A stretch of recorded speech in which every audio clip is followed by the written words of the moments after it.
things I have learned since, your collarbone holds your shoulder in place. So my shoulder kept slipping out of the socket and dislocating. And whilst you were actually riding? Yeah. Oh, no. I've got this one picture I can show you of, and it doesn't even look like me. I just look so miserable. My shoulder is basically, like a foot out of where it's supposed to be, and I kind of smashed it back in against a wall at one point. Rafa, adventure starts anywhere. The other metaphor to life is that no matter how much it hurts and how angry or emotional you felt, you can get to the end, and there's not much that a full English fry-up and a pint of lager doesn't help solve. Very true. And a little sleep. Oh yeah. Oh, I'm looking forward to a little sleep. Science in sport, fueled by science. Hello, welcome to episode 5 of Explore. My name's Lionel Birnie and I'm with Hannah Troop. Hello, Hannah. Hello, Lionel. It's starting to feel like a bike-packing adventure of all of its own, isn't it, this series? But just with a lot less sleeping in hedgerows or, sort of eating out of bins. I'm sure they don't eat out of bins. Well, we've definitely been doing this for a few weeks now, so yes, it has definitely felt that it's we're near the end though, aren't we? Oh no, don't. Maybe we could do what Rupert Guinness did on his ride across Australia and kind of slow up towards the end, just to savour the last part of our journey. Well, we could, but we've got to be mindful of this time, haven't we? We have. There is a finish line. We are going from A to B, and we do have to make it to the finish at some point. We can't just go off meandering, choosing our own route willy-nilly. That's just not on. We've got to crack on. What's coming up in this episode, Hannah? So this week we have got an interview with Laura Scott, who is quite well known within the endurance riding world. She has done races like the Transcontinental, she's done the TransAm, which is a race across America, and she's also done the TransAtlantic Way. So we chat to her about those and her career of endurance riding, which has definitely had some highs and lows. And then we also have Simon Gill, the photographer. He also did the TransAtlantic Way earlier this year, and we talk about his experience of riding around Ireland as well. So the TransAm, which is a race across America, but not the race across America, which is the RAM. The difference being the TransAm is unsupported, and the RAM, people can have backup crews. So very different types of challenge. And then the TransAtlantic Way is a bike-packing race, but on a set course around Ireland, isn't it? It starts in Dublin. They can actually ride whichever route they want to Derry, I think, and then from Derry to the finish is all the way along the Wild Atlantic Way. So slightly different to the Transcontinental, which of course has the checkpoints, but the riders can choose their own routes. I'm picking it up, Hannah, aren't I? Yeah, exactly. Well done. Nearly towards the finish. And so within that, we also have Adrian Sullivan, who's the organiser of the Transatlantic Way, and he talks to us about his rationale behind doing a set route. And then we also have a bit in from Laura's coach, Dean Downing, as well. Oh, Dean Downing, crit rider, national crit champion, good level of rider, rode for Rafa Condor, now a coach. Coaches some very talented young cyclocross riders. The Tullets are some of the people who benefited from Dean Downing's experience. I'm fascinated by the idea that a bikepacking rider would need a coach. It's an interesting one, that, but we'll come to that a bit later on. I mean, I don't know why I would be. I mean, it's a serious endurance event. Why wouldn't you get some advice and obviously train for it? But before all of that, I need to just say thank you to The Economist for sponsoring this series of Explore. Very grateful to them. The Economist magazine is about far more than just economics and finance. It covers a range of subjects from politics and business to science, technology, the arts, the environment and even sport. For over 170 years, The Economist has delivered trustworthy intelligence that helps people like you choose where to stand on the issues that matter most. If you're in the UK, you can get a free print copy of The Economist by texting the word cycle to 78070. That's cycle, C-Y-C-L-E, to 78070. And now, I've been reading The Economist, and although I've said there that it's about a lot more than just economics and finance, one of the big strands of its coverage is politics, and at the moment there it does feel like there's a lot of politics going on all around the world. The Gilets jaunes protests in Paris have really caught my eye, not least because the images are so familiar of the Champs-Élysées and the Arc de Triomphe, because most years I'm in Paris for the end of the Tour de France, and quite shocking to see the disorder there. Watching the coverage on TV gives you a sort of superficial idea of what's going on, but the Economist's coverage has scratched beneath the surface really and given me a much deeper understanding of why so many people are dissatisfied with the President Emmanuel Macron.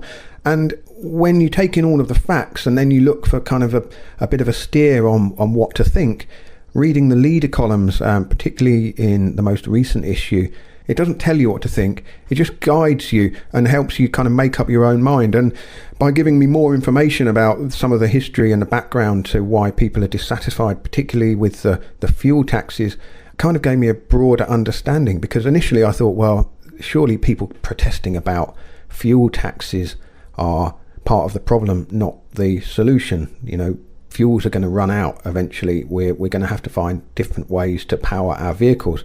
But the Economist coverage has given me a sort of broader understanding of why particularly rural people in France are so upset, because they rely on their cars to get to work and just go about everyday business, and so they see it as a pretty unfair penalty on their way of life. The Economist is absolutely packed with stories from all around the world every week. It takes some getting through to get through the breadth of coverage they have, but I always find something really interesting in it. And if you would like to have a look too, you can text the word cycle to 78070. That's CYCLE to 78070.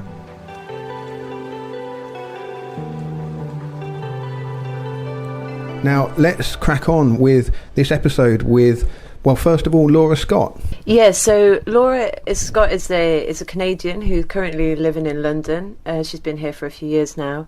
And the one thing that I've kind of noticed when I've been doing these interviews is sometimes there's a bit of a recurring theme where once people start to get into this world of endurance riding, it seems to escalate quite quickly. And it's no different for Laura, actually, in the path that she's kind of taken. And so, firstly, I asked her how she actually got into it in the first place. I guess I sort of first got into it off the back of a charity ride. So it was sort of a funny one because it was Paris to London, and it was for a charity called Tech Bikers. We were raising money for literacy, and it was one of those ones like I had never ridden a road bike in my entire life at this point, and a friend of mine worked at Google Campus and he was organizing it. We're in the pub and he was like, we're doing this thing, you like cycling like as a commuter? And I was like, yeah, why not? And basically signed myself up to do it, and it took us like 3 days. It was very slow, not kind of what I normally do now at all, but it just like planted that seed in my mind of like, oh my god, you can like cycle across countries, like that's a thing. And I just think it never occurred to me before that this was something that people did, and I started looking more into it, and I kind of came across like this sort of more traditional touring and people with their panniers and everything, but it didn't really appeal to me. Like I kind of liked this almost like light, self-sufficient, almost racing but not idea. And I then came across Transcontinental, and I got in touch with the organizer, Mike Hall. I emailed him, was just like, what is this, basically, and eventually got put in touch with another woman called Emily Chappell, and she came into London and we basically sat in Rafa Cafe for probably like 3 hours while I picked her brain about all things ultra endurance and cycling. And I think it was just sort of those conversations in those early days and realizing that there was people who were not only riding incredible distances but racing it, and there was this whole sort of culture and just really inspiring people, and I just fell in love with it immediately. Off the back of that, I kind of got it set in my mind that I was going to cycle across America and do the TransAm bike race, and so that was sort of my first leap into ultra endurance races, which is probably a bit crazy to go straight for a 4,500 mile race as your sort of first race. And I was... How long had you been riding for by this point? 4 years, 3 years. Okay, so still not. So that was it, kind of 4 or 5 years previously that you'd done the Paris to London, and then you decided to go. Okay, go straight in for. And in between, I had done a number of odd axes, and I had done the Brian Chapman, which is a 600-kilometer sort of one-go ride as well, which I think it took us. I did it with a group of friends. I think it took us like 36 hours to do it. So I mean, like there was a little bit of ramping up into it, but I think I was very naive at the time as well. I think I just sort of assumed that, if you can ride 100 kilometers, you can ride 400 kilometers. Like there's no difference. And I apart from 4 times the distance, but yeah. And I mean, it was coming just from pure naivety and not really knowing better. And one of the first rides I did was Dunwich Dynamo as well. So after this Paris to London, I kind of threw myself straight into that, and I just remember being in so much pain and discomfort, and I was on a bike that didn't fit me. I didn't know about fueling properly. I have this like really vivid memory of the sun starting to come up and just lying on the side of the road, just like in a kind of turnaround area with my bike on the ground, and somebody cycling past me and being like, and realizing it was a friend, and him being like, "What are you doing? Are you okay?" And I was like, "I just need to lie here for a few hours." And he was like, "Okay." Packet of Skittles in hand, kind of like trying to guzzle them, not realizing I'd bonked, but that's what was happening. And so that was kind of like my second ever real proper ride, and that was 120 miles. And that's kind of like the first then step of going into sleep deprivation as well, isn't it? Because you're riding, it is actually done throughout the night, isn't it? Yeah, so I think like that was kind of, I had a sort of unusual introduction into cycling. My this first ride, which was Paris to London, and then the second ride being a through the night 120 mile endeavor. Like for me, I thought that was normal. I remember speaking to a friend who worked at Rafa at the time, being like, what should I be aiming for? Like, what kind of distances should I be trying to do? Like, what's a good goal to set? And I was like, I've done 120 miles. And he was like, that's it. Like, that's the goal that you should be setting. Like that, most people work up to 100 miles. And I was like, oh, okay. So then what do I do? And I think that's how I ended up having these conversations with Michael and Emily Chappell and a number of other endurance riders, because it was just like, oh, okay, so like, but there's got to be other people who want to ride these stupid distances. And I think, what did they kind of say to you or warn you getting into like stepping up to those kind of distances quite quickly? I mean, Mike Cole was, I think anybody who knew him, I don't think he would ever dissuade anybody. He was always very like kind of, he listened and he was really encouraging, but like in a very kind of subtle way. Like it was, I think he would more just kind of hear you out and then just be like, yeah, why not? Like that sounds like a good idea. Like he never said that it was like a crazy thing. And same with Emily. I think, when I was talking to her about the challenges and what I should look out for, like there was never a moment where it even seemed like a crazy idea. It just seemed so normal talking about it to them. And I mean, you have to keep in mind that Mike had won the Around the World race, and like he'd won Tour Divide a few times, and started the Transcontinental. And Emily had, she's done, I think she had ridden around the world at that point as well. And like for them, this was normal, right? So it's like me coming in and asking about it was completely normal as well.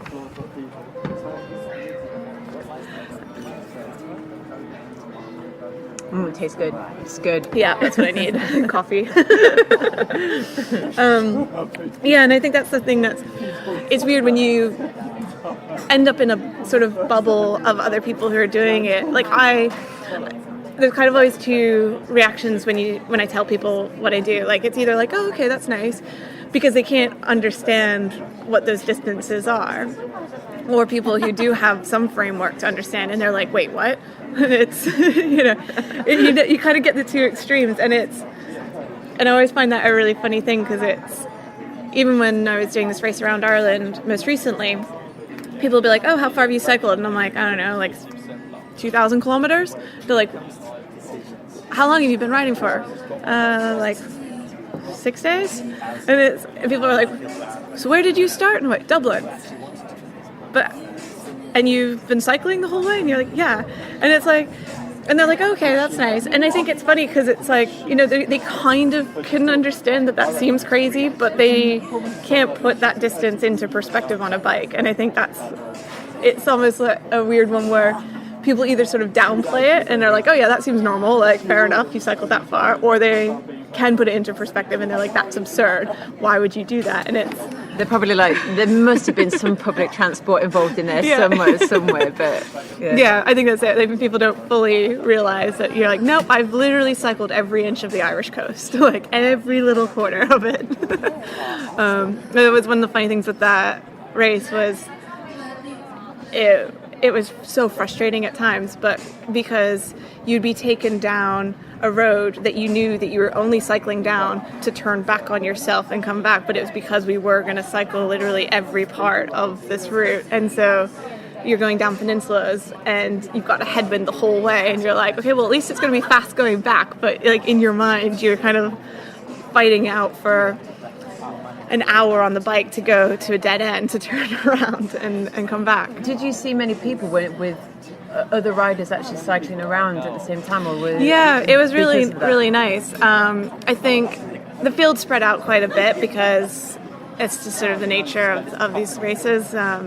You have people of all different abilities, and I think that's one of the things that is quite nice. And I think it's the reason why I never felt like I couldn't do it, because it's a personal challenge in many ways. Like, yes, it's a race, but it's also a race against yourself. I kind of think of it as extreme time trialing in a way, because like somebody might be there to set a goal and like do it in 6 days, but for somebody else, if they do 100 kilometers a day, that's still a big deal if that's beyond what their normal riding is, right? And so the field spread out quite a lot, but you would run into people. I don't think there was a single day that I didn't see somebody else that was in the race. Which is quite different to races like the Transcontinental, because you can go for days and days and days and not see anyone from almost start to finish, can't you? Well, TransAm was like that for me as well. I got hit by a car on the first day about 50 miles in, and I fractured my collarbone and had to get stitches in my arm and needed a new front wheel and a bunch of stuff. So I basically sort of started like almost 2 days late, if that makes sense, because by the time I got stitches and went back to Portland and got a new wheel, everyone was kind of gone. So I was seeing some people, but it was really hard from a sort of mental perspective, because everyone I was seeing was either scratching or, feeling a bit out of their limits or whatever. And so it was strange, like being at the back of the pack and sort of people struggling. Whereas I think if you're more in the middle of the group and people are sort of, motivating each other, and it's more of a positive kind of like, got to keep going. It was sort of a weird challenge, because you're sort of trying not to let other people be like, this is ridiculous, I'm calling it a day, get in your head, but then also trying to keep moving forward.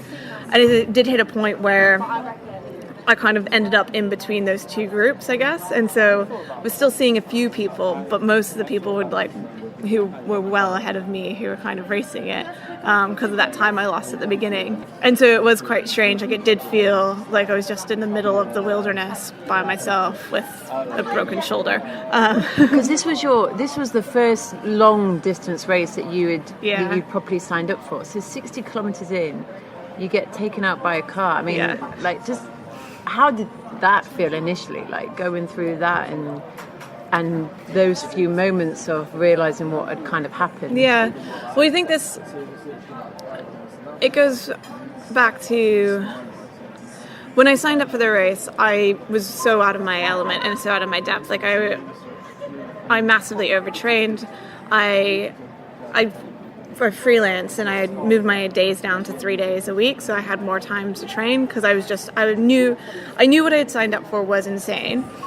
And I knew that the shape I was in and like my riding experience was not going to prepare me for it. That I needed to do a lot more to get myself to a position where I would have a chance of being competitive. And I think that was my goal going into it. I didn't want to just do it. I wanted to be competitive. And I was riding between 100 and 200K a day leading up into it pretty much every day. And in the UK, wow. And so the race is in June, so it was like basically in the rain all winter. I had broken my wrist earlier that year, and I'd had surgery in December, so got a good scar from that. Was that from a bike, from falling off? Yeah. Kind of. A drunk man ran into me and pushed me off my bike because he didn't realize he pushed me off his bike. He thought I cycled into him, but I was standing still at a red light. And when I fell, it just caught me off guard. I put my wrist down, and when I put my wrist down to fall, it's not the way you should fall. So yeah, I had fractured it and had to get surgery on it. And so that was this. I had the surgery in December, and I wasn't back on a bike until February. So that kind of fueled my paranoia, I guess, of not being prepared for the race. So I basically had from kind of end of February, March, to rebuild my fitness from nothing to be ready to race something that was totally out of my comfort zone by June. So that was why I had decided to work 3 days a week and kind of quit the job I'd been doing and get a contract job that was a bit more flexible and just spend all this time training. And then I think, as anybody who does these races will tell you, I panic bought a lot of stuff I probably didn't need and just, just kind of was trying to play out every worst case scenario of what I might need and what I would do in certain situations. And I think of all the situations I played out in my mind, being hit by a car was not in that list, which maybe sounds naive as well, but that wasn't the thing I thought could go wrong. I was thinking more about injuries if I fell off or whatever. And I think having been hit so early on in the race, I hadn't even stopped for lunch yet. It was kind of the first few hours. And I was basically coming down a road, and traffic was really bad that day because there was a heat wave and everyone was heading to the beach, and we were along the coast, and it was a T-junction. So as I came down the road, a car turned in front of me because he thought he had time to make a turn. And basically I just went into the back of the car, so he wasn't able to brake enough to stop. And I think the months of training and everything I felt like I'd sacrificed and things I'd given up to make sure that I was ready to be competitive, I just wasn't ready to let go of that. And so I went to the hospital. They advised that I wore a sling. They had done x-rays, but it was a really small sort of medical center in the middle of nowhere, and there wasn't anybody who was in that weekend who could read the x-rays. So they told me they would call me and let me know if it was broken. And in my mind, I was like, if it's broken, it's going to be like a break. You're going to see it. Like, somebody's going to be able to look at the x-ray and be like, that's broken. Don't ride your bike. And nobody told me that. So I had the stitches, and I had road rash that they treated and everything. Let's put bandages all over.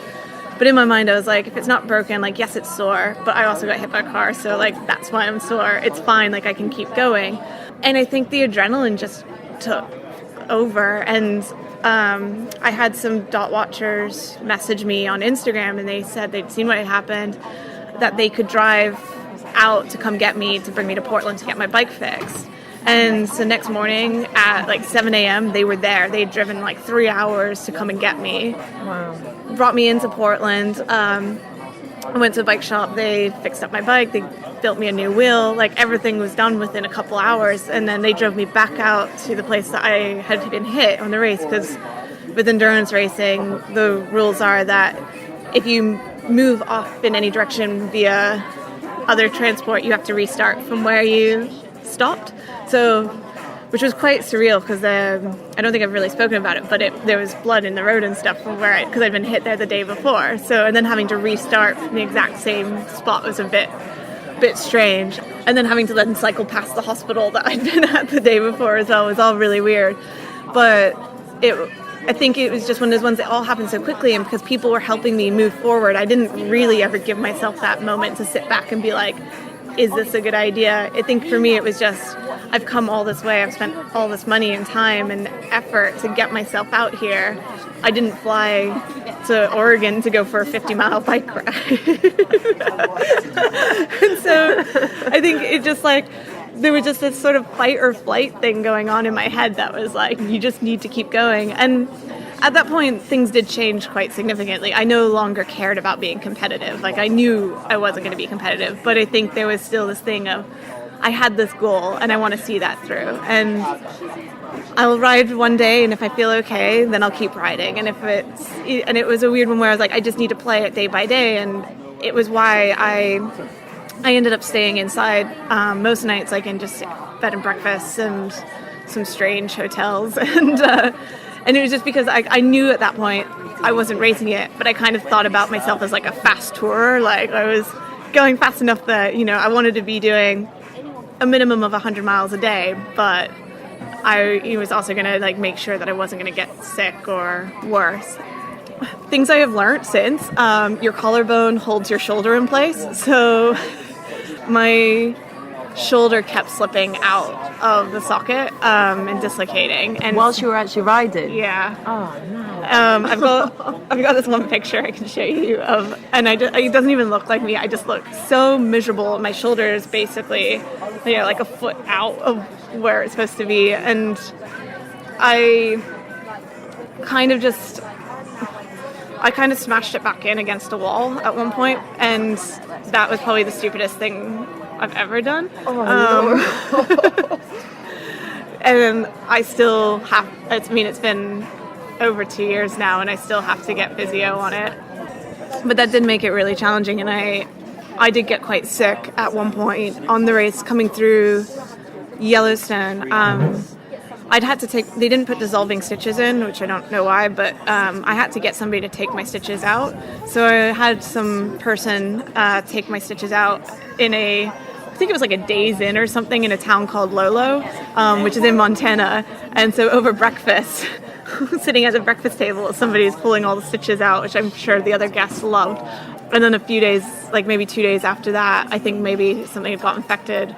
So I was just being so sick off the bike. And it's one of those horrible feelings where I'm trying to ride and I'm throwing up off the side of the bike. And I got to Yellowstone, which is tour essential and probably the most expensive place in the entire ride to stay, and I just couldn't keep moving. I think I found a hotel. It was the only hotel in town that had a room, and it was something out of a horror film, like a kind of 80s motel with like the wooden panel sideboards with a peephole in the wall.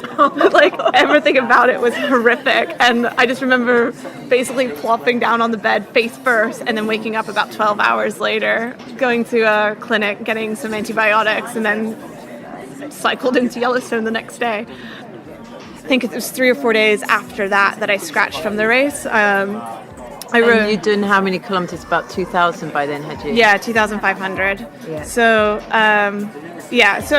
I'm happy with that.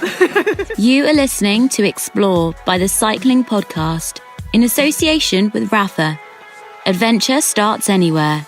Thank you to Rafa for sponsoring the Cycling Podcast all year round and this episode of Explore, and indeed this series of Explore, of course.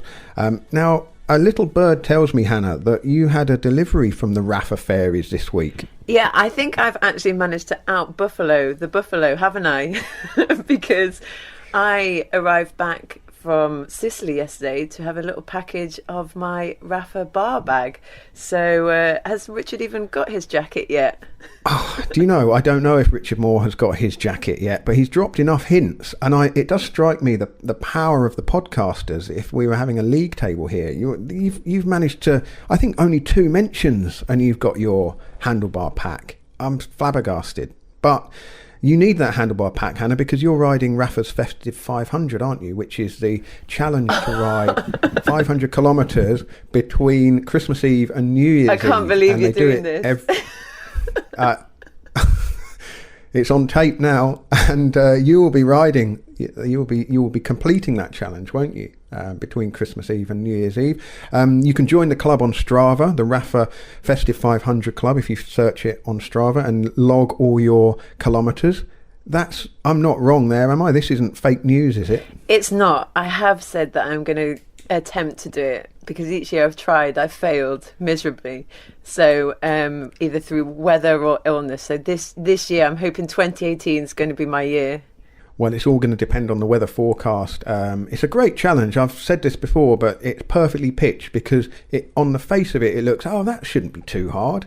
But then when you factor in Christmas commitments and the potential for sort of badish weather, yeah, it makes it tricky. I may join you at Simon Gill's cafe in leafy Hertfordshire for perhaps 10% of the overall challenge. I reckon I could do a a 50k ride in between Christmas. I was going to say a festive 5k from your house to Oh Simon's Cafe. dear. Okay, sounds good. I suppose committing you publicly to the festive 500, I deserve that. Yeah, I'll certainly complete the festive 5k this year.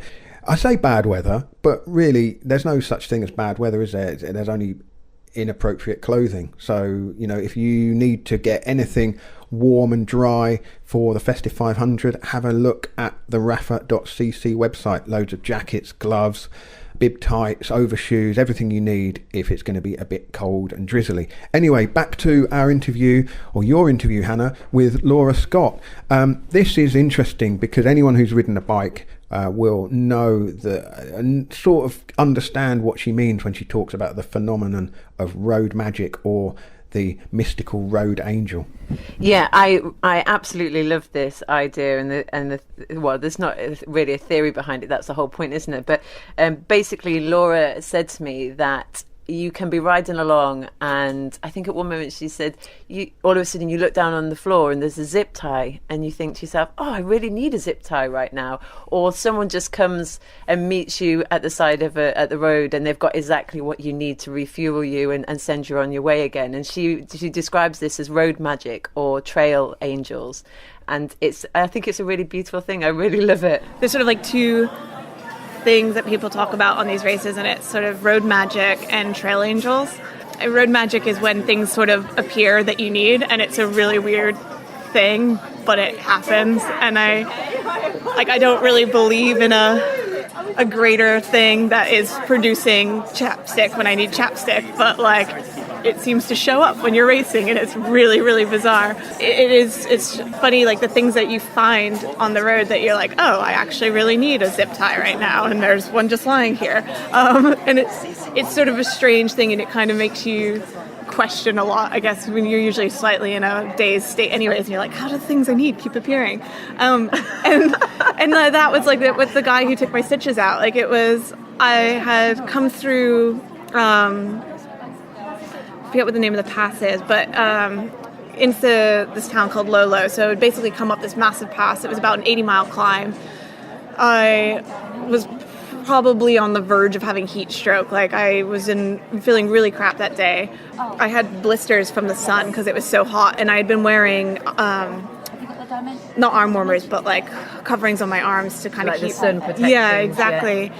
And even through that, I still had blisters on my arms just from the heat and the sun, because there was no shelter, and it was a national park, so there was nowhere to get more food or water once you were in there. So it was about 80, 90 miles with no food or water access. And the worst part is you're along this beautiful river the whole time that you obviously can't drink the water from, and you're just overheating and just want water so bad, and you're seeing this river and you're like, maybe if I just drink a little bit it'll be okay, but it's all cattle farms and things in the area, so it's probably not advisable. Basically in my mind it's I just need to get this town, I'm gonna book a nice room at the Days Inn for the night, and I'm gonna get a proper night's sleep and just take it easy, get a good meal in, and then start again in the morning. And as I came into the town, I was maybe 3 minutes from the hotel, and I just could not go any further. I just completely bonked, and I just needed some food and water. And there's a gas station. I pulled into the gas station, and basically was too tired to even get off my bike properly. So I kind of just did this weird thing where I basically lied down with my bike on the forecourt of the gas station. And this guy comes up to me and kind of stares at me, and he's like, you doing the TransAm? And I was like, yeah. He's like, okay. And he walks off, and he comes back, and he's like, you're Laura Scott, right? And I was like, yeah. And he's like, you're vegan, right? And I was like, yep. And he's like, how did he know this? He's a dot watcher. So he had been following, and he had read up about me, and he knew all this stuff. And he's like, I hope you eat this. He's like, I got you some nuts. I got you this. And here's some Gatorade. He's like, you look dehydrated. Here's some water. And he's like, do you need anything else? And I was like, well, do you know if there's a medical center in town? I was supposed to get my stitches out a day or two ago, and I haven't found anywhere to get them out. And he was like, oh, my son-in-law's a EMT, which an emergency paramedic kind of person. And I was like, oh, okay. And he's like, so what time are you leaving tomorrow? And I was like, 5. And he's like, cool, we'll meet you at the hotel and we'll take them out. And that's how I found the person to take out my stitches. And these are the road angels. Road angels, yeah. You found some good ones by the sound of it in I the have. US. I've been very lucky, and I think there's something quite humbling about traveling by bike. It's like, I think for people, when they see you, like, usually you look a bit exhausted and a bit worn down is probably a nice way of putting it. But I think there's something really unintimidating about you to other people. Like, you're there with a bike, like, you can see everything I've got. Like, I've got my sleeping bag and the bags on my bike, and that's it. And I think people almost want to help you when they see that that's what you're doing, and when they talk, or people are sort of at first curious what's going on here, and then when they hear what you're doing, most of the time they want to help, or I think they kind of want to be a part of whatever you're doing as well in their own way, which is really, really nice. And I think the nice thing with the TransAm was, because I wasn't really racing it, I had the time to go slow and ride with the kids out of the town. Like, it wasn't going to make a difference to me or not, and I was able to have that moment of connection, and they were really inspiring to me as well, and it really motivated me knowing that these kids were watching my dot and cheering me on, and that was quite a sweet thing. Now, I am not a trail angel, and nor do I possess any of the road magic that Laura Scott speaks of.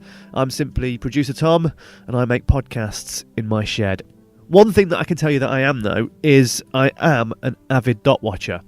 And Laura was speaking there about people coming out to support her on a ride, people who've been watching the dots on the screen. Now, I don't know if you've ever been a dot watcher or dot watched one of these races. For those who haven't, dot watching is basically you look at a screen with a big map online and you follow the dots, and the dots correspond to the riders in that event. And I've done it for particularly the Transcontinental race, where I followed my friend Rory when I think he came top 10 a couple of years ago. But also I've done it when no one I know has been involved in races. I don't know what it is that I love about it, but I think, in a way, I mean, I don't pretend to have been around or experienced cycling in the days before saturation coverage. You know, I grew up watching it on TV. But there were days prior to that when, to follow a race, you'd have to read about it in the newspaper. And there was that ambiguity, there was that empty space where writers could embellish a little bit and fill in the details, but also leave something to your imagination. And I think that's the case when I'm watching dots on the screen. You're watching a couple of hundred people travel maybe across Europe, each one of them with their own story to tell, and each one of them in their own unique situation. But to you, they're simply dots on a screen. What I do enjoy about dot watching as well is, these races often have, if they don't have a set route, they have a sort of set path. But occasionally you see riders who deviate from that wildly, and you wonder what's going on there. Have these people gone rogue? Have they lost the plot? Have they got a secret shortcut? Are they just feeling brave? Are they just trying something different? And it's amazing to watch, and I love to see these. But at the same time, it can be worrying when dot watching as well, because if someone's transponder stops working or disappears, what has happened to that person? And as you know, we've talked about in this series, that we've seen deaths in these endurance races, and to be a dot watcher can be worrying at times as well, particularly I can imagine if you've got a family member in the race. Now, I don't know what it's like to be a dot in one of these races, but Simon Gill, photographer Simon, who you hear from a lot on the cycling podcast, we've got a piece with him coming up later in this show. He also rode the TransAtlantic Way. He was a dot in that race, although for a while his transponder was in someone else's car. But he, in that situation, had the chance to be a dot watcher for his own race. And we asked him how that made him feel. Yeah, it's a bit unnerving, really. For someone chasing you? Yeah. Because I'd met a guy who I got quite friendly with called Jamie, and it turned out that we were yo-yoing really throughout the whole race, and you could log on to the dot watcher and you could see he was maybe 10 miles behind or 10 miles ahead of me, and that became your obsession, really, either staying ahead or just catching up. So in a way it's kind of nice because it spurs you on. And there was a couple of occasions where we just pitched up at the same pub after he'd realised that I'd got to a pub by watching me intently and he'd just come through the door and we'd have a good old chat about the day and each other's movements and ups and downs. So yeah, it's quite good fun, really. And then would you kind of like, he'd go to the bathroom and you'd quickly run out and get ahead of him? It wasn't quite that intense, but I could imagine at the sharp end, you know, if you're going for a top 10 place, it does come down to small details like that, and A French lead.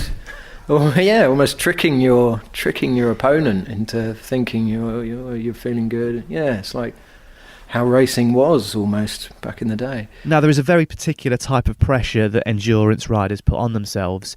And in previous episodes of Explore, we've heard how that pressure can make failure to complete a ride difficult for riders to come to terms with, as Laura Scott found out when she scratched from the TransAm. It was definitely really hard to reconcile from it because I think I felt a very overwhelming sense of failure from it for a long time. And it took me quite a while to realize that it wasn't a failure, that what I had achieved is huge in its own right. Like, I'd never ridden anything close to that in my life. And so it wasn't something to look at as I didn't cycle 4,000 miles. And like, I could be upset about not cycling 4,000 miles, but I cycled 2,000 miles with a broken shoulder. I did the best that I could. It was still far beyond anything I had done before. And I think, part of it when I came back to London, I didn't have a job because I'd quit my job to go do the race. I had quite a lot of medical bills because the US is not cheap to get injured in. And so I think there was a lot of things that I was kind of on my plate. And then when you've been basically by yourself for a month or so, it wasn't that long, but it felt that long. When you've just been out by yourself and you're suddenly re-immersing yourself into normal life, it's quite challenging and a bit strange. So it took a while just to kind of refocus. Even if it had gone well, I think I probably still would have felt the same way, because you are so single-focused and single-minded about one thing for months leading up to an event that once it's done and you suddenly don't have this one thing that you're working towards, it's quite hard to then sort of sit back and be like, well, what's my purpose? Like, what am I doing now? And so I think I've talked to quite a few people about it now, and I think a lot of people do feel that way, whether it's, even training for a marathon or Ironman or whatever your sport is.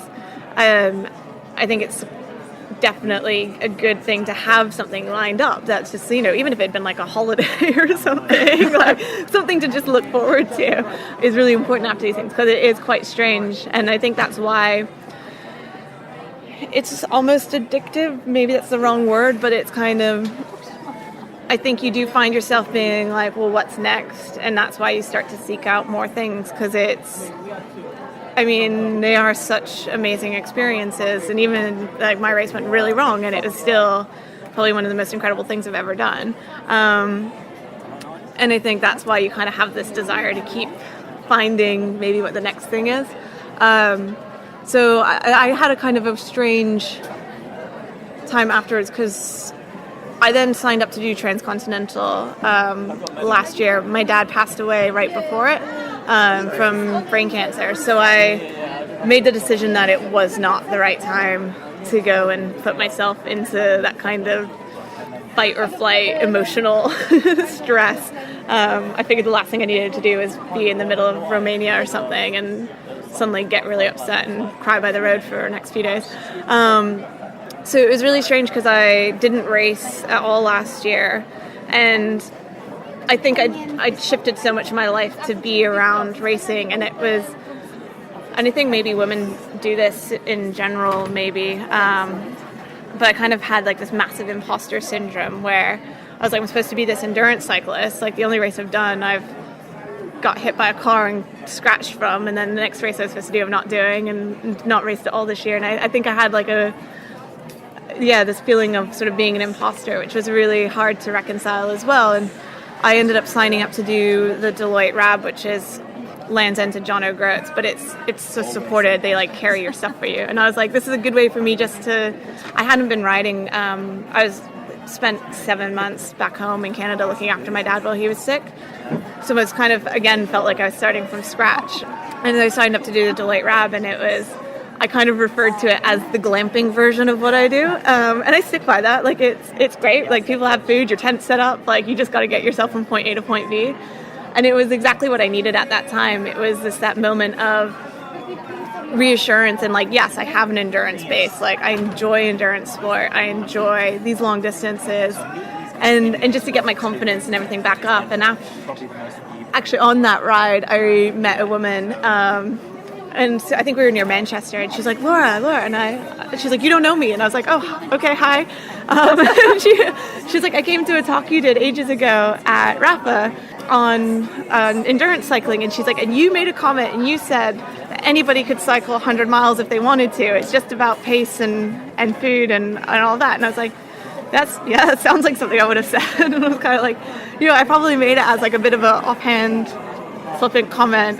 And she was like, well, I listened to that, and now I'm here. Like, I signed up to this because you said that. And she's like, this is brutal, so I'm blaming you. And I was like, oh my God. We got talking a bit more about it, and she was like, no, it's amazing. And she's like, I'm a mom, I've got 2 daughters. Like, this has kind of become the thing for myself now, and like, I'm doing it. Like, it's amazing. And it was so cool to see how something that I was doing, and even though I felt like at the time I felt like a fraud, that how it actually impacted somebody else to go and do it too and take action and make it something for themselves. And that was a really, really great feeling. And so off the back of that, that was that moment where I was like, no, this is what I do. This is what I love. This is kind of such a major part of me and what makes me happy. I need to find a way to reintegrate that into my life again. And that's when I signed up to do TransAtlantic Way. I think I still... What was it about that race that appealed for you to go and do it? A lot of things. I know Adrian. He's sort of a veteran in the sport. He's done TransAm and he's done Transcontinental, and it's his race that he organizes. Although this year was the last year it was a race. It's going to be a ride from now on. And do you know why that they've decided to do that? Yeah, I think unfortunately there's been a number of deaths in the sport over the last few years. This year, one person was killed and another has been sort of life-changing injuries on the TransAm. There was somebody killed last year as well. There was somebody killed in the Transcontinental, and obviously Mike Hall was killed last year as well. So I think it kind of came from a decision of he thinks that we should still be able to do these kinds of rides and these long distances, but maybe if we take the race part out of it, you can still do it as fast as you want. It's up to you how you ride it, but taking that kind of competition element out might make it safer. People might not push themselves quite as much. I respect him a lot for that decision. I think it was one of the main reasons for me as well with this race for why it stuck out to me. He put a number of rules in, such as for every 24 hours that you ride, you have to sleep or rest for 3 hours. And it felt to me like he was doing a lot to consider how you make a sport that I love more safe. I think for me, like, one of the major reasons I chose to do TransAtlantic Way is I just felt like the Irish drivers are great. Like, they give you so much space. They're really patient. The roads are quiet. It was a beautiful route. I liked the idea that it was a set route because it takes, Adrian's ridden it all. He knows that the roads are safe. There was points where it was infuriating because you're like, we're going to that town and this road's way more direct. Instead, you're sending us on this like tiny little gravel path around.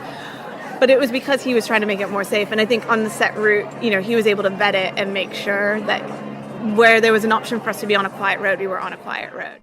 It was interesting to hear Laura Scott talking about the fact that the thought of being hit by a car was not on her list of worries before she set out on the TransAm, because there is a risk involved in riding long distances. Well, there is a risk whenever you cycle on the road, I guess, and the safety aspect of these events, the endurance and ultra endurance events, was something we wanted to tackle in the series, because unfortunately riders have been killed taking part in these events, and so it's something that everyone has to weigh up in their own minds before setting out on a cycling adventure, I guess. I met Adrian O'Sullivan, who is the founder and organiser of the TransAtlantic Way in London. I was interested to talk to him because he has subtly kind of shifted the emphasis of his event. He no longer calls it a race, he calls it a ride. And I wanted to know why he had made that change. But I started off by asking him how he got involved in the world of long-distance cycling in the first place. I've always cycled a bike. I've always commuted to school. And then I've always used cycling as a mode of transport. But it was only about 5 years ago that I started to see it as a hobby and a sport. So that's when I first bought my first racing bike. And then I got sucked into the dark, dangerous world of ultracycling. So what was it about the switching from seeing the bike as a tool to seeing it as a leisure implement? Weight. Basically, I was that classic mid-40s midlife crisis where when I was younger I did a lot of physical work, and I'm in the building industry, and at sort of between 30 and 40 you have that changeover from physically working to mentally working. So when I started mentally working, I was still having the big fry-ups for breakfast, so I put on a lot of weight. So it was definitely a way to try and lose weight. And what was it about the ultra-endurance side of cycling that drew you in? I'm not sure. It happens kind of gradually. You know, when I first started cycling a bike, I thought 20, 30, 40 kilometres was a long way to cycle. And then you start cycling with friends that do 100 kilometres. And then you think, oh, could I do... My first 100-mile cycle is a big sort of like benchmark for a lot of cyclists. And then it just creeps in. And how do you make the leap from it being your hobby to then creating an event? Yeah, I'm not quite sure really. I've done a couple of these kind of long distance events. Which ones?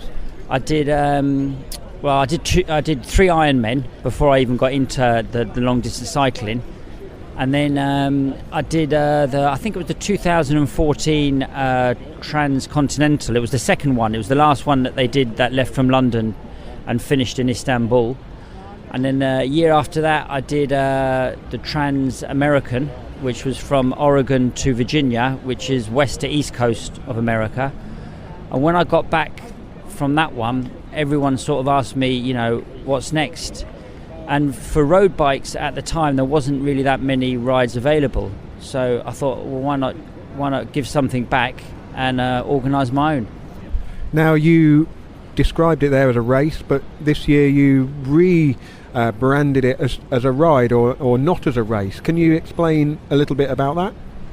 Yeah, it's a hard one to explain because it's more a decision from the heart rather than the head. A lot of people said, oh, you know, he's probably having problems with insurance or, you know, the laws and that sort of thing, and that wasn't the case. You know, we were insured for it as a race. The Garda Síochána, which the Irish police were behind it as a race, and Ireland in itself is a they do the Irish version of the RAM, which is a race around Ireland. So they've already got the supported long distance cycling race there, and Ireland is a cycling nation, so they love road racing in Ireland. Every weekend there's 5 or 6 road races all over Ireland, so the infrastructure and the people and the ability to host it as a race was there. But my experience and the sort of, you know, the what's happened in the last sort of 2 years where there's been a lot of deaths, basically, I just came to the conclusion, for me and me alone, that it just wasn't right, not for the cyclists, because they take that risk, and part of that risk for me is part and parcel of what we do. It's a bit like people that climb mountains. Some of them climb on ropes and some of them free climb, and that's definitely their choice, and that's I'm okay with that. So anyone embarking on a long distance cycling race, that's their choice. They're aware of the dangers, and I'm totally okay with that. What I really wasn't okay with was subjecting other road users, basically people that drive cars, subjecting them to roads full of like people that have been cycling for 16 hours a day, 7 or 8 days in a row. At the end of the day, it's just for fun, and it's an adventure. Now, what adds to the adventure and adds to the fun is the competitiveness of it. That's why I enjoyed it as a race, the 3 years that it rode in a race, and I myself will continue to ride other ultra rides in race format, because that's just who I am. But yeah, just apart from the race side of things, just to step back and realise it's just purely for fun, like type 2 fun. So I found it actually really interesting, Adrian's take on why he brought his race down to a ride now, and I completely understand where he's coming from about the drivers having to take on that responsibility and whether that's fair. But the other thing, Lionel, we talked about this a few weeks ago about, for example, when a mountaineer climbs something like Everest, they're well aware that nature has the ability to be life-threatening, and I think now people are starting to realise that these events actually, there are dangers that they have to consider before they set out on the road, don't you think? Yeah, definitely. I mean, I guess that comes down to everyone's individual and personal attitude to risk. But I do think, you know, what Adrian has done is interesting, but inevitably if you start a cycling event that goes from point A to point B, some people will choose to treat it like a race, whether it's described as such or not. But I guess that comes down to everybody's individual attitude to risk. Anyway, shall we listen to the rest of your interview with Laura Scott, Hannah, because she's not quite reached the end of her story, has she? No, and this next bit is definitely for those, not for those of the faint-hearted, sorry, or let's say if you found the Tom Dumoulin Giro escapade a couple of years ago hard to deal with, then this next bit's going to be a bit of a hard listen. Okay, forewarned is forearmed. So anyone with sensitive ears perhaps needs to turn the volume down a bit here in case they hear something unpleasant. Is that right? Yeah, let's just think of the word hitting and putting an S on the front of it. Oh, brilliantly signposted. I got food poisoning on the 4th day or something. I got quite sick, and I just had this moment where I was like, that's it, I'm going home, like I don't care anymore. It's maybe an overshare, but whatever. I've said it publicly so people know. But yeah, I mean, basically, I shit myself because of my food poisoning, and you've got one pair of clothes. And I was on this island, and I just basically came up to a gas station, and there was somebody in the toilet, and they were in there for about 40 minutes, and I was standing there waiting to get into the toilet, and I burst into tears, and like not little quiet tears, like hysteric sobbing, like heaving kind of, oh my god, like I just can't handle this. And the guy working in the gas station came over to see why I was crying, because like I'm sure it's unusual to have somebody just in hysterics standing in your gas station. In Lycra. And he's like, are you okay? And I'm like, no, I'm not okay. I'm 32 years old and I've just shit myself. And he's like, wait, what? And I'm like, things are not okay right now. Like, I just don't know what to do. This person's been in the toilet forever. So I was like, I just need to get changed and clean my clothes up. And he's like, do you not have another set of clothes? I'm like, if I had another set of clothes, this would not be the problem that it is right now. I'm like, just like full on meltdown. And he eventually like helped me. There was a little cafe like down the road, and there was a laundromat by it, and they basically like called up somebody who worked in the cafe, and she lent me some joggers while we put my clothes in the laundromat, and I just basically ate dry toast and stuff sitting in this cafe. The road angels again. Yeah, they came back. They're everywhere. And I think that's back to that vulnerability. I think when you're that vulnerable with people, they're just like, oh, I have to help this person. Like, I can't just leave this girl, like, in hysterics. But I called my sister, and I was just like, I'm done. Like, I'm like, it's another race that I'm, like, not going to finish. And my sister is like, no, wait a second. Like, okay, fine. Like, you're not going to finish it at the, like, because I was ahead of pace at this point, and she was like, so you're not going to finish it like at the pace that you wanted to, but you still have a chance to finish it like within the limit that you wanted to. And I was like, yeah, maybe. She's like, just slow it down. Like, she's like, go find somewhere to stay, like take the rest of today off, you know. So what if you only ride 80 miles today, but like you're sick? Go get like some rest, heal up a bit, and then like start again tomorrow, and then make a call. Like, don't make a call right now. Well, like, she's like, because of course you want to quit right now. Anyone would want to quit right now. I was like, yeah, that's a good point. Like, and you just need those moments of clarity. And how do you think How do you think the sport has changed over the last few years since you've been doing it? Yeah, there's more women doing it, and that's incredible. I think when I first came into it, like I said, I was so naive about it all and just had no idea what I was really doing. But I had such brilliant support from everybody who I asked questions to. Everybody wanted to help, and that was amazing. But on the start line of most events, there was only maybe a handful of women, and I think we all knew each other. That was great because it was such a wonderful community to be a part of. And I think I get so much more excited about it now that I'm like, who are these people? I don't recognize these names on rosters anymore. Whereas before you knew everybody's name that was on the roster. And it's quite exciting to see more and more people giving it a chance and trying it out. And I think a large part of that is because I think there is more dialogue around, you don't have to be the person who does 400 kilometers a day in, day out. You can go and do 100 kilometers a day and it be a challenge for you. And I think having those dialogues and that kind of conversation has made it more welcoming for more people. I do think there's obviously a lot more of these races popping up, which is quite exciting. I think it's kind of interesting to see what happens going forward, because I think obviously with TransAtlantic Way making it an event and not a race, I wonder how some of these other races will start to look at ways to make things safe, or if they'll just leave the formats the same. It's a kind of a weird time where I think there's a lot being kind of said that it makes it sound like these races aren't safe, and I just disagree with it. I think it's no more unsafe than me going out for a ride in Essex right now. But I do think it'll be interesting to see how people start to consider ways that we can even just make the perception of it disappear. Because I think it does feel like there's a lot of backlash at the moment of people trying to position it as unsafe, and I just disagree.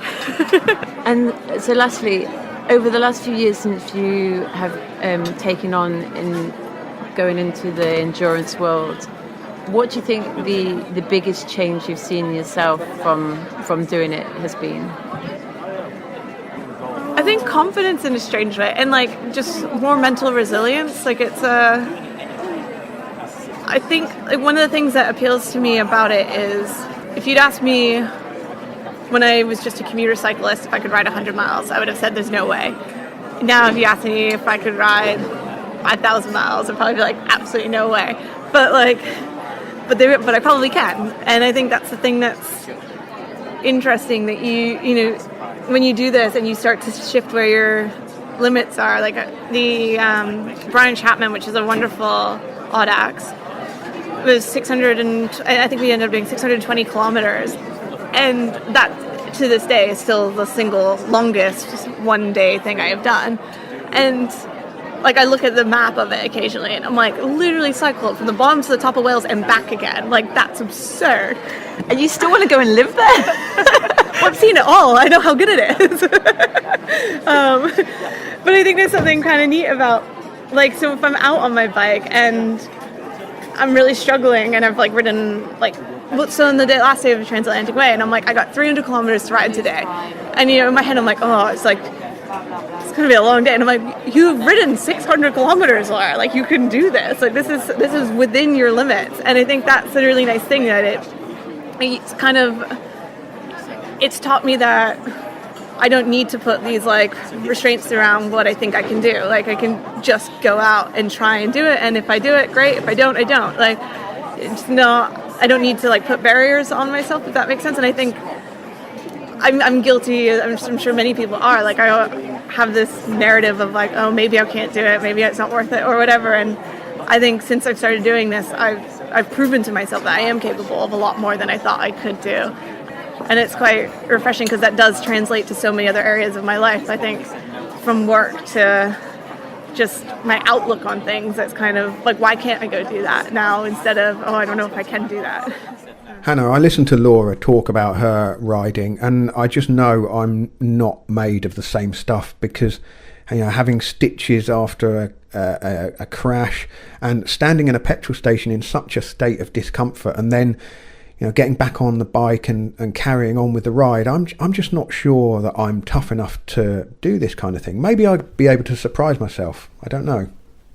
I think you definitely, and that's a part of the appeal of it, that a lot of people find that they find an inner strength that they didn't realise that they had. But when I was interviewing Laura, there was so many times where I was just cringing, either just with the thought of what pain she was going through, or like the sheer humiliation of like you said, being in a petrol station, having to deal with that. And yeah, she is one tough cookie, that is for sure.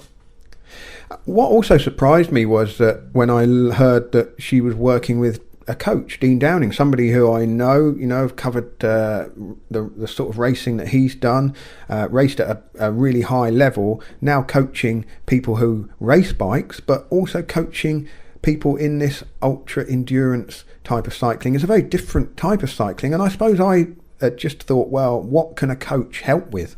But let's see how Dean Downing helped prepare Laura Scott for the TransAtlantic Way. The TransAtlantic Way, she was doing 250 or so kilometres a day, and with the work lifestyle that Laura has, she works freelance as a writer and things like that, marketing, so she doesn't have the time to train for 250 kilometres a day back to back, which is going to replicate the TransAtlantic Way, for example. My name's Dean Downing, and I'm a cycling coach now, after being a pro cyclist. So we connected a couple of years ago, and we had a chat about things like that, and she'd done a race in America, which she had big problems with, a big crash, so it was just trying to plan how she could fit in and what hours she has to fit in, and then doing the correct training. But she can't ride for 250 k's a day to replicate it, so she started riding indoors a little bit with Zwift at the very similar levels that she's going to be doing it hour after hour after hour. So again, it's quite simple that we had to plan everything around her work, but doing it in the same kind of intensity as she's going to do was the key, but also every now and again going above that intensity to train a little bit harder so that she can boost her fitness but also boost her threshold power, which is what we did in the lead up. But Laura loves to ride her bike at the weekend, so that's when she got her long rides in.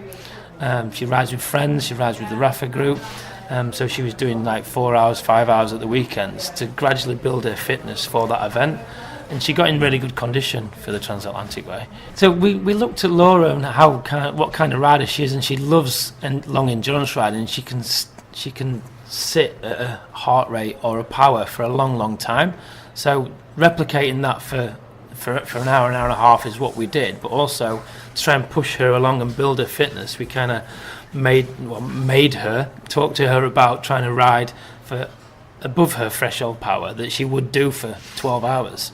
And that was when Zwift came in handy, that she could track the power value that she was riding at and do certain amounts of minutes of blocks of different types of training above her threshold. So she didn't really go and do 3 hours on Zwift. It's kind of not what... Yeah, you could do that, but it's very, very mentally challenging and quite difficult to take because you're not moving as much as you would do on the bike outdoors. So it's a pretty difficult task to make and tell Laura Scott to ride, through the night on Zwift. It'd be a pretty savage day out, that wouldn't it? Science in sport. Before you hit the wall, hit back. I rode a tour in 2015. After about a week, you'd see that your performance would slightly drop off. Hi, my name's Hayden Groves. I rode all 3 Grand Tours last year in 2017. Yeah, that's the Giro d'Italia, Tour de France and Vuelta a España, total distance of just over 10,400 kilometres. Not only did I do that, I'm also an ambassador for Science in Sport, and at the same time I raised over £100,000 for the charity Cure Leukemia. Now, since riding in 2017 and being ambassador for Science in Sport, and the key learnings that I had with some of their nutritionists and the importance of protein was the big difference, not just in one tour, but in all 3. Even though I'd rode all 3, I put on 2 kilos, and that wasn't, that wasn't sort of body mass, that was muscle mass, and where the muscle mass had moved from, I'd lost muscle in my arms and in my chest, and it would all gone to my legs, you know. So, but I put on 2 kilos, and the importance of protein, it paid off. Thank you to Science in Sport for sponsoring the cycling podcast and this series of Explore.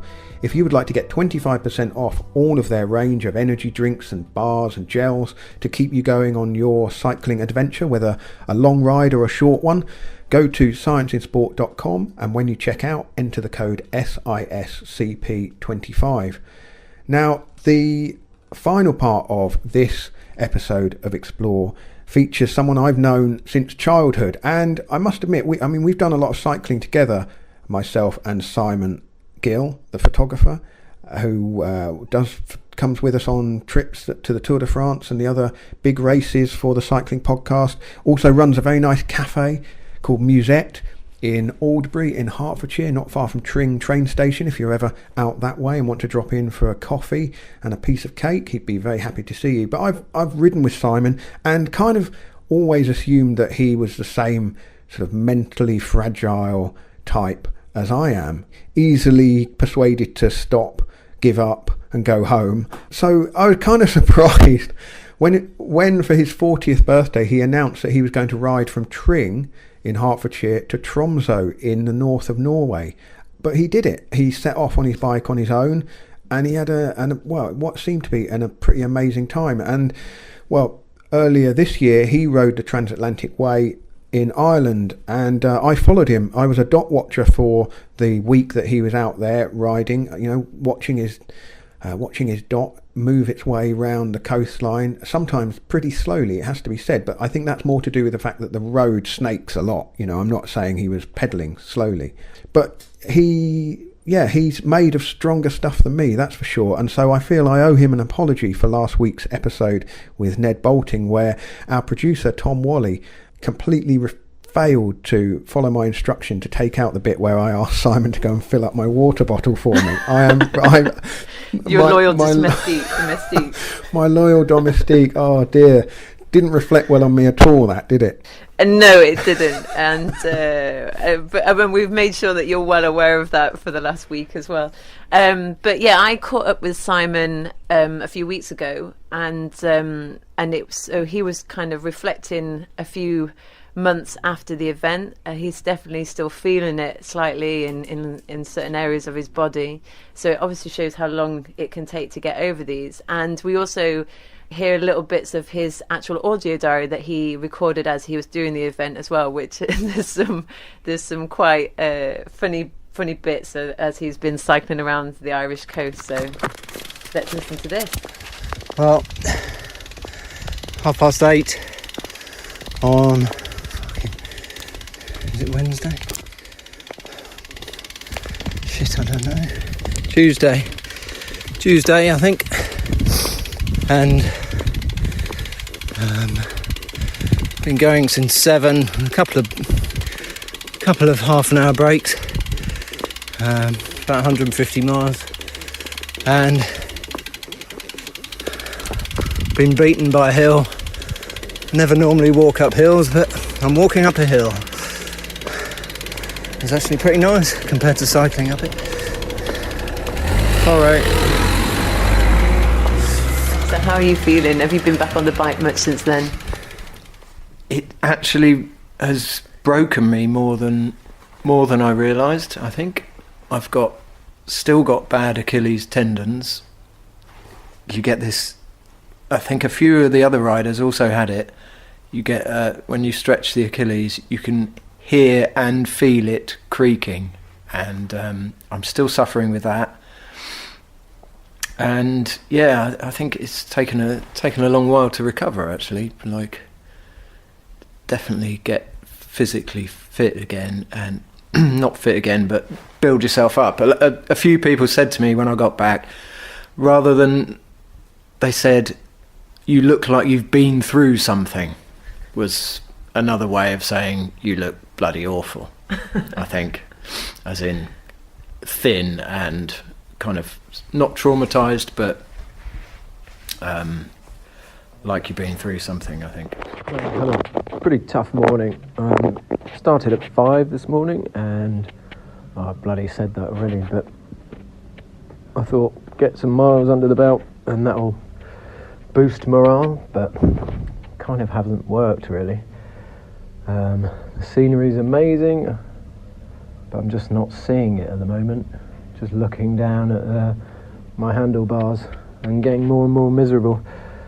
Don't really know why, but anyway, I've stopped at a hotel, and thankfully they have given me an amazing breakfast and a cup of tea. I was just been craving a cup of tea for about the last 50 kilometres, and there's been nothing but wilderness and midges eating me. It's the mental side of it as well. It's just getting yourself up and going each day. I know it's obviously a thing that's, you're lucky to be able to do it, but just keeping going, and what you're stuck with your own thoughts for 15 hours a day, and coming out from a hectic family life into solitude and just the open road takes a bit of adjusting too, and at the end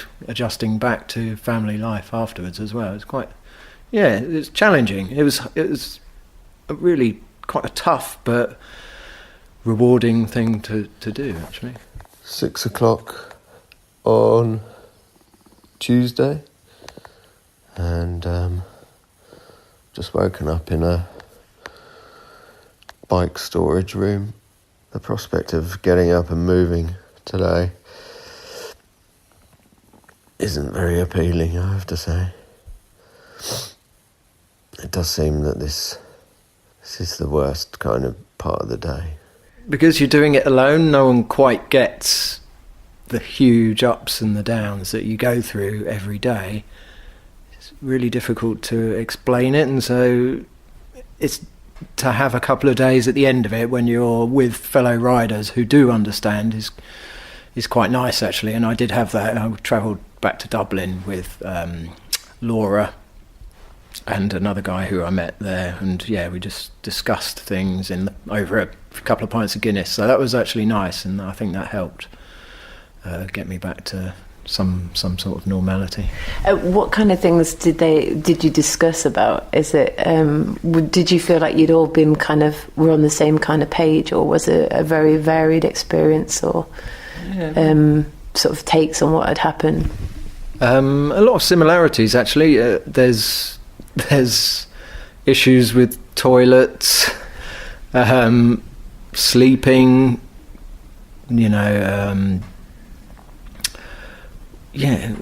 a lot of similar experiences, actually, and despite being spread all across the road, varying abilities, I was pretty well down on the pack as far as a race was concerned, but it doesn't stop you challenging yourself and wanting to do as well as you can. And I know I wasn't treating it as a race, but you're still very aware that because it can be tracked, you find yourself looking race within a race. There's a couple of guys that are around you, so you want to do an hour longer than them, even you're 75th or whatever in the race, so it's not important, but at the same time you want to beat them, basically.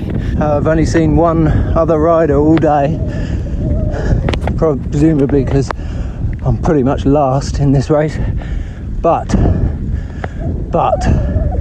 up ahead I can see a guy. Looks like he's riding a big, heavy, stupid bike like me, and he's going very, very slowly, like me. But I'm gaining on him. Morale boosting. I pointlessly carried a tent around Ireland, which should be the title of my ride, really. I really liked the idea of the wild, sleeping in a field in the wild, watching the stars, the romantic side of it. But in reality, after 15 hours on a bike and not feeling too tremendous and hungry and everything, if I passed a pub that had the word accommodation and Irish stew written on it, I'm in there straight away. And that's pretty much, that was my formula after a couple of days. I was that was the reward. I kind of went all day as hard as I could, knowing that there was potentially a bed on the end of it. My tracker, still haven't got a tracker, and to be honest I don't really give a shit anymore because I'm basically last. Well, actually I haven't had a look at the tracking thing, but I've had some quite amusing messages from my brother-in-law saying, yep, you're doing really well, you're in 11th place. I think that's because there's a tracker in a car somewhere that's they've attached my name to, that they're going to give me at some point. I had my biggest meltdown was in the north while being very early in the morning eaten by midges. I was searching for the nearest town and the nearest way out, basically. Ridiculous road. Definitely not a road.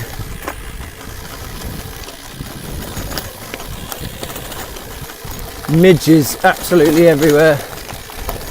Every time you stop, you just get munched on. Yeah, I phoned my wife and gave her a hard luck story about how awful it was, and then she said along the lines of, well, I'm taking all 3 of our children swimming shortly. And then I thought, actually, I know how hard that is. This isn't possibly quite as bad as that.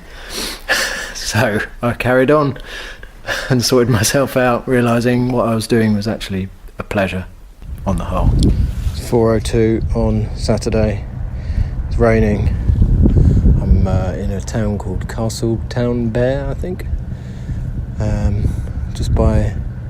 There's a few fishermen that are up, but apart from that, the town's very, very quiet and it's very night time. The idea behind this is that there's 300 kilometres to the finish line. I'm going to give it a bash, trying to get there. Not because there's a party and a shitload of Guinness available tonight, more that I've just completely and utterly had enough of getting up ridiculously early every day and cycling. So, see how it goes. You ride just for the moment towards the end when you know you're going to complete it, and for those couple of hours where you're riding, and it's an amazing feeling, and it's worth the torture you put yourself through just for those moments, just riding along, looking at the scenery and just thinking about all that you've been through for 10 or 12 days, and just enjoying what the body can do if you put your mind to it, really. Been going quite a few hours now, probably another 70 to the finish.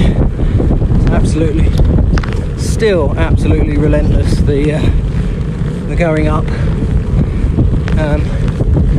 Views are great, but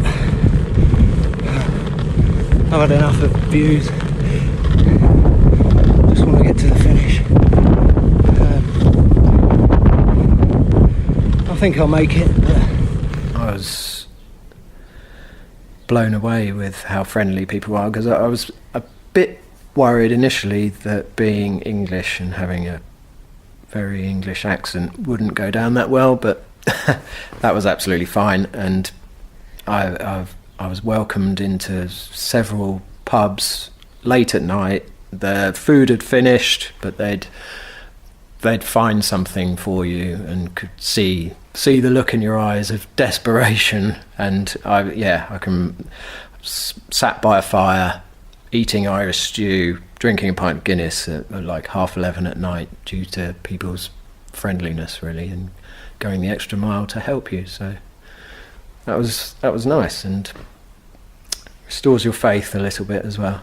And there's one point that, and I remember Laura Scott also saying this, that there's like a peninsula that goes out and you have to go down it and back. That's right. And it was very tempting to just maybe cut that peninsula. I mean, especially as you didn't have a tracker. So cheated. What did that feel like when you thought, oh, should I or shouldn't I? What didn't really cross my mind, actually. I just thought, this is the route, follow the route. But I must admit, seeing people coming back out of the peninsula when you're just heading into it, it's obviously pretty tough. My tracker's not working at the moment, so I'm basically anonymous in the race. Strava's not really working very well, so if you're not on Strava and your ride's not recorded, it basically didn't happen. But, well, it's happening to me at the moment. I'm stood overlooking the Atlantic Ocean. It's pretty spectacular. I'm up to 152 kilometres today. That sounds impressive, but when you hear how long it's taken, almost 9 hours, less impressive. There we go. It's pretty lumpy around here. Anyway, my point of this section was, I didn't consider, but I thought, I'm riding around a peninsula at the moment, and I thought, well, I could basically cut this off and no one would ever know. Obviously I'm not going to do that because that would be cheating, but it got me thinking about cycling, and it's pretty renowned for the odd cheat in the past, and in a way it's kind of understandable, because at its when you're really suffering, and cycling is a sport of suffering, if someone offered you a way out to make it less painful, maybe you can understand why some people would say, yes, give me that option in the heat of the moment, kind of thing. So yeah, maybe I sympathise, but I'm not saying if Lance Armstrong came up to me now and said, hey, Simon, let's cut this corner off, no one would ever know. Not suggesting I'd, well, maybe I would, I'm pretty easily led. Yeah, I'd probably just jump on his wheel and follow him to Donegal, cutting off the entire peninsula. I suppose I should think, Hannah, that if Simon can do it, I can do it. And maybe, before the end of this series, perhaps we ought to set ourselves some challenges for 2019. Some trips we can go on to make some more episodes of Explore for season 2. Maybe, I don't know, maybe some listeners have got some ideas of something that... Keep it manageable. I'm not going to ride across America, to be honest. Yeah, I was going to say that is definitely putting us in a danger zone, Look, I think, of being put onto something that is a little bit out of my reach, never mind about yours. Subtly establishing the hierarchy there, Hannah. Well done. I'm not even going to dispute that, so that's absolutely fair enough. No, I think people know by now what sort of cyclist I am. If they've listened to the Cambridge, Southwold Cambridge, maybe they could propose a route for a 2019 event that I could do.